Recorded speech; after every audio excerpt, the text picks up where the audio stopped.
Hi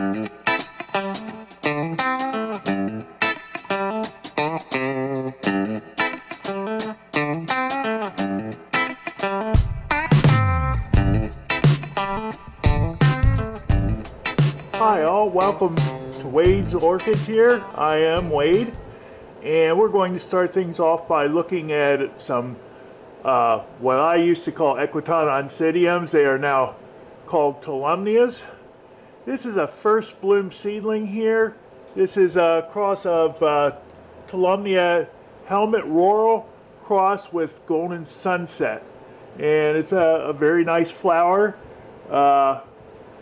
Just has looks like 4 flowers here on the first bloom, but the color is nice. Nice full lip there.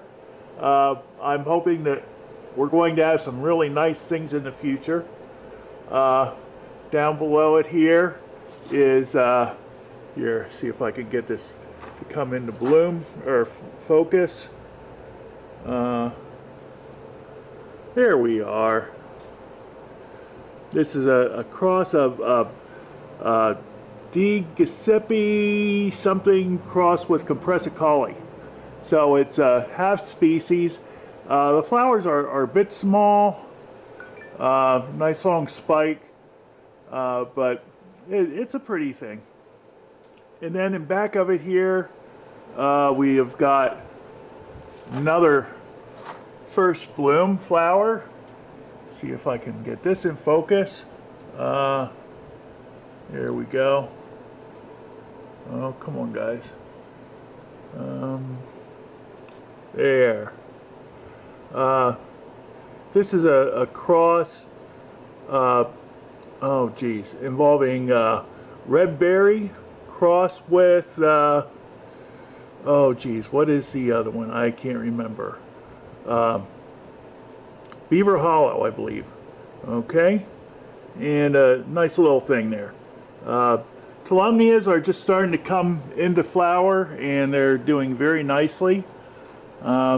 Since we're on what I call the wall here, looking at small plants and mounted plants, going to just move down a little bit to something that is small but getting bigger.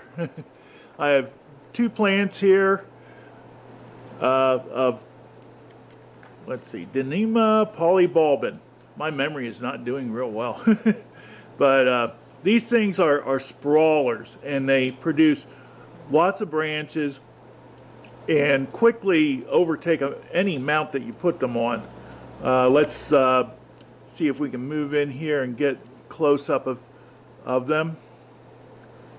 Okay, there we go. Very, very pretty flowers. And they're fairly long lasting, usually last up to 6 weeks. That's if you have good humidity in that. These will either do well mounted or else in a very coarse potting mix in a clay pot, usually like medium sized bark in a small clay pot. They like to have a lot of air movement. They like to dry out very quickly, and they're just a joy to have. Here's something that's familiar to most of you. This is Oncidium Cherry Baby, variety Sweet Fragrance. It has an AM from the American Orchid Society. This has been sold many times in places like Trader Joe's and at almost any orchid show you go to, and it's still very much worthwhile having. As you can see, this one is starting to grow up a bit. It's in a 6-inch pot, and they will produce a lot of flowers for a good long time. This has been open for about a month now, and the flowers are starting to fade, but for the last month, every time I walked in the greenhouse, I could smell this, and it's a beautiful, beautiful scent, and nice, easy bloomer. One thing to show you, if you get spotting like this on the leaves, don't worry. It is something that almost always happens as the leaves age. It is just a thing with Sherry Baby and even some of its progeny that happens. It's kind of like almost a genetic thing. So don't worry about it. It really doesn't hurt the plant that much, and it's inevitable that it will happen as the leaves age. Here we have a real nice bulbophyllum. This is bulbophyllum umbulatum, meaning umbels, which it certainly has. And this is a mauve variety. Has a very nice mauve lavender coloration in it. As you can see, it is almost doing a full circle with its umbella flowers, and it's a really nice thing. It doesn't last very long, almost a week, I'd say, with good treatment, and it blooms several times a year for me. So very nice little thing to have. It's it will start producing multiple spikes as the plant grows older and gets more growths on it. So really pretty. Speaking of bulbophyllums, here we have an unnamed hybrid, at least as far as I know it's unnamed. This is Perseus crossed with Medusii. And Perseus itself, I think, is half Medusii. And so we have a flower here that really takes after the bulbophyllum Medusii and does a nice job. The flowers do not last very long at all, 3 to 4 days, but it blooms several times during the year, and it branches very easily to make a nice specimen plant once it gets older. Really pretty thing. And here, if you just bear with me as I go across here, we'll take a look at one more bulbophyllum. And this is kind of a different one. This is bulbophyllum fraudulentum. And I'm hoping we can get this in focus here. The flowers on this are fairly large, and it lasts 2 to 3 weeks. The flower that you're looking at right there is about, I'd say close to 3 inches long. And this is all the further it opens up. It's one of those ones that it looks like a bird beak, I guess, but it doesn't open any further than that, and as the flowers age, it gets more red. This is a fairly small plant here. See if I can get it to back up. There we go. And show you, to give you a perspective, that's a 3-inch net pot that it's in, and then in the net pot there's a mount. And so the entire plant is about 15 inches tall. I've had 2 flowers prior to this, and there's at least 2 more flowers that are coming that I see buds for. So this really flowers for a fairly long period of time, and it's a nice thing to have. It's not a large plant, but it's very nice and very unique. Okay, we're going to take a look at some Oncidiums now, and what better way to start than with this Oncidium maculatum. Maculatum is a fairly easy to grow plant, and this one is starting to put on quite a show. It's in a 6-inch clay pot, and I try to keep it moderately moist, which means for this watering every 2 days or so.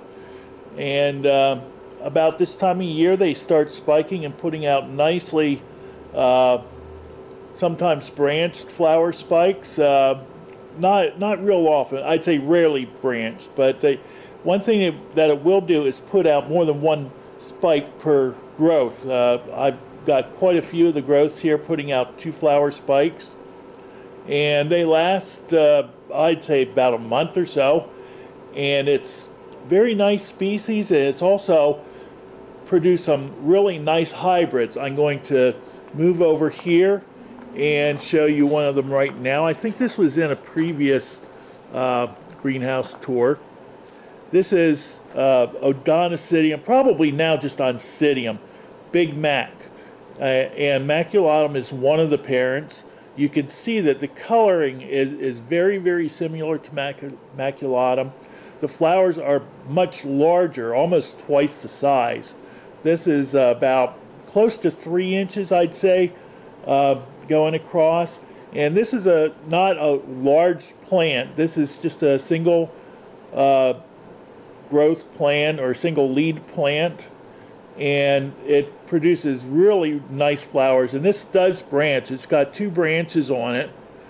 And I'd say probably about 20 flowers on a spike here. Very, very nice. This one has an AM. It's PAF Big Mac Variety Orchid Loft.